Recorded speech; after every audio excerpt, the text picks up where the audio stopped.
everybody. So this is my first instructional video for the second violins for Phantom of the Opera. There'll be two of these. With this one here, I want to work through the first 2 pages all the way to 114 or so. Just want to show you a fun little guest we have in the classroom today.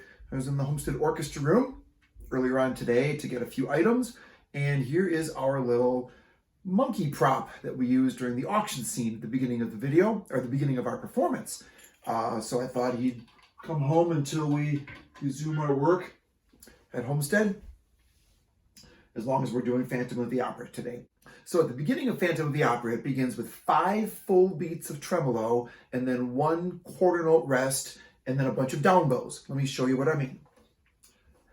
1, 2, 3, 4, 1, rest.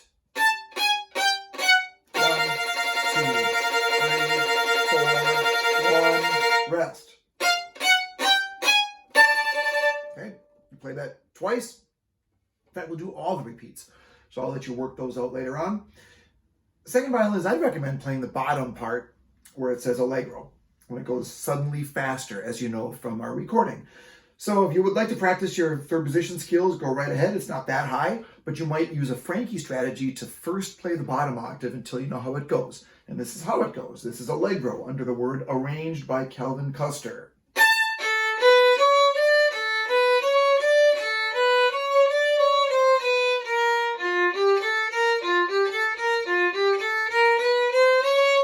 you want to play the top octave, it's going to sound like this. 3, 1, 2, C sharp leading tone, 4, 3, 3, 2, 2, and then shift all the way to low 1 F natural, and then shift to third position. Okay.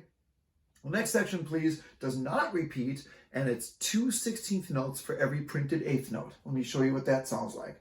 Okay.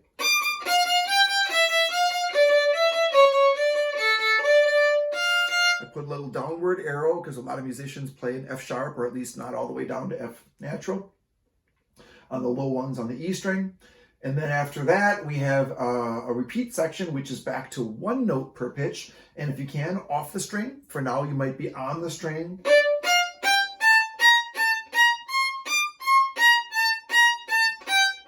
And now these are not tremolos, these are 16th notes.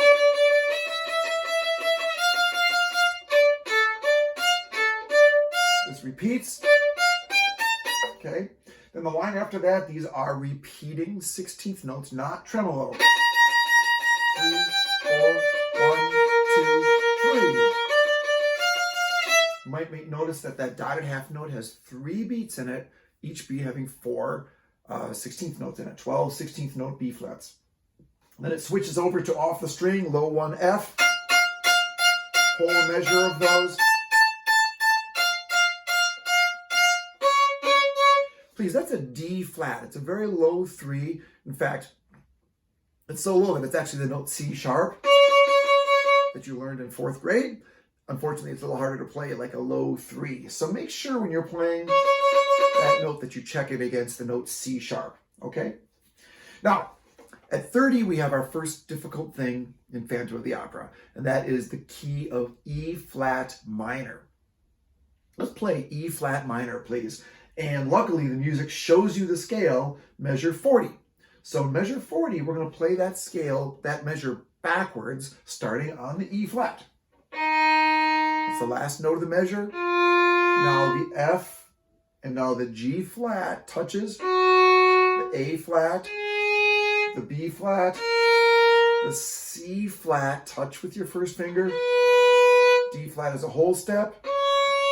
That should be the leading tone, but it's the natural minor form, so it's no leading tone. And you don't get the top E flat. Instead, you've got to play G flat or B flat. It's just the note that they gave you in this arrangement. So let's play that E flat minor scale. This is something you'll want to practice, probably pausing this video to do this until you feel a little more comfortable with it. But I'll do it with you one more time. E flat, F, G flat, A flat, B flat, C flat, D flat, E flat, which you don't have, okay? So this key change happens the 3 notes before 30. I'm going to play this for you. You might want to join me, or maybe the second time you watch this video, try to play along. I'm going to go a little slowly. 3 notes before 30. E flat minor.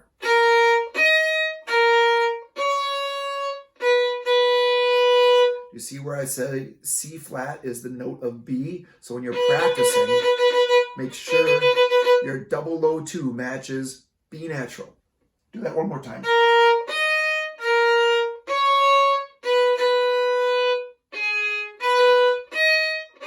This is a tremolo. 1, 2, 3, 4, short. Let's do the repeat. A lot of kids are sharp here.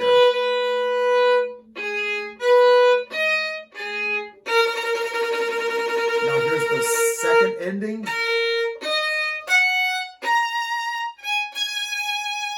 I shift to 3rd position right here. 1. And here's a tremolo. 2, 3, 4. 1, 2, 3, and 4, and 2, 3, 4. Open D is fine.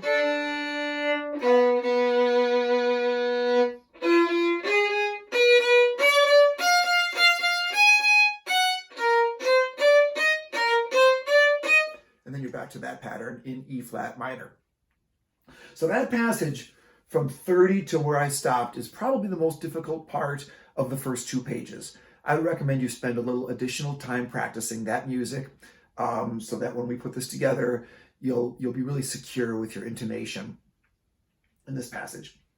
By the way, it ends with an up bow. There's no downbeat. It ends very abruptly. I'll play the last note of this page.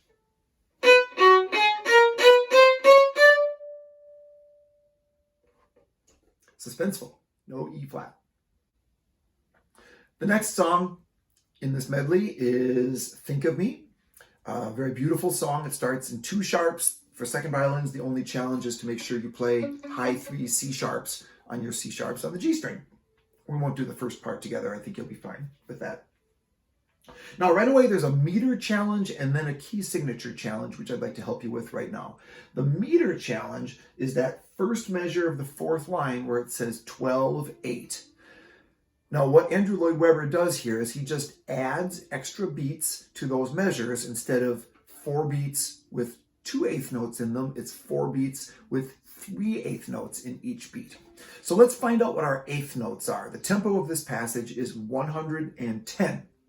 So the 8th notes would be 220. The next song in the medley is Think of Me. We go to 2 sharps, D major. For second violins, the only challenge is high 3s when you're playing the note C sharp on the G string. I'm not going to play the first 4 lines with you.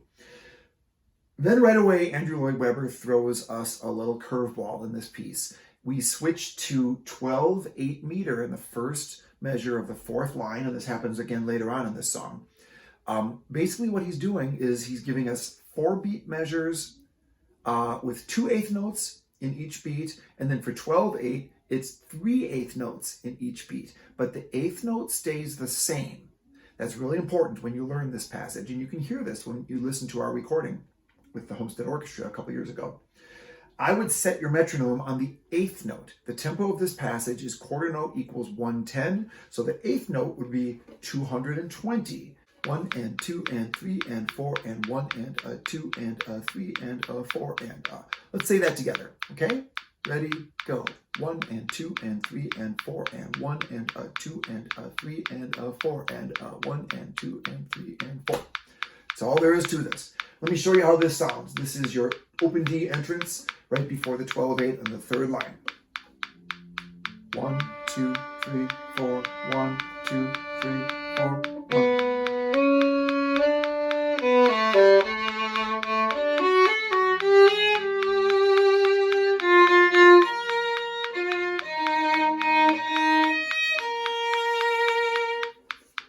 So if that wasn't enough, we also changed to E flat major. We modulate right at measure 66. See the key change? That's why I've been suggesting we practice or review the E flat major scale with 3 flats in it. That sounds like this.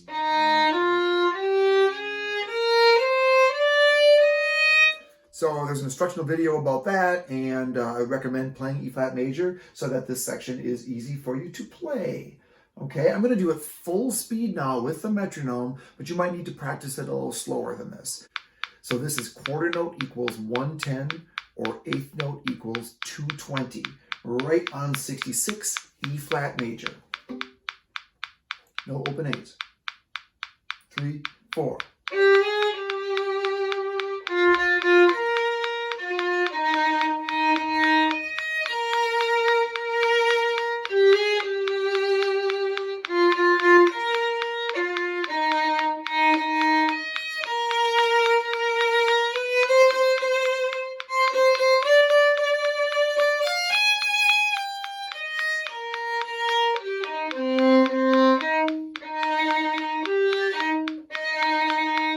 One, two, three, 1, 2, 3, 1, 2, 3, 1, 2, 3.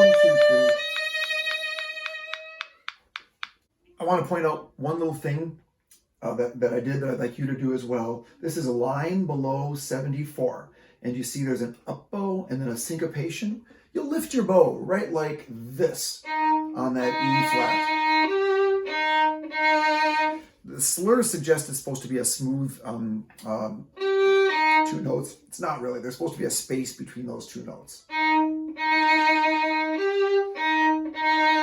then here's our 1, 2, 3, 1, 2, 3, 1, 2, 3, 1, 2,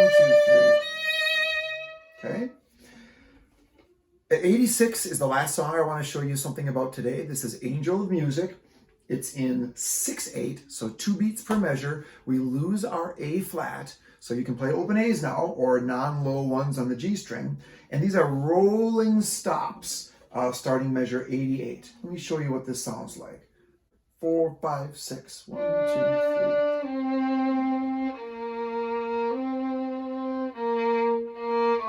No A flat. Rolls the stops.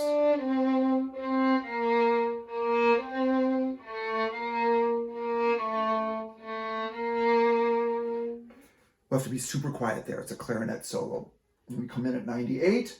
1, 2, 3, 4, 5, 6. E flat, low 1.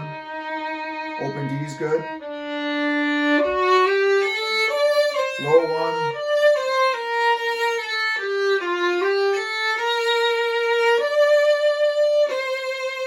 Now, a lot of musicians play this scale too quickly. They see those 16th notes and they forget we're not going very quickly. It's just this. So I did a Jerry Franke strategy of removing the slur to make sure we knew what the rhythm was. That's how I play it, kind of a fast shift to 3rd position, except it's an up bow, so it'll sound like this.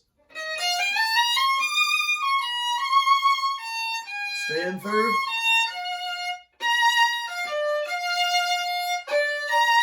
Back to 3rd.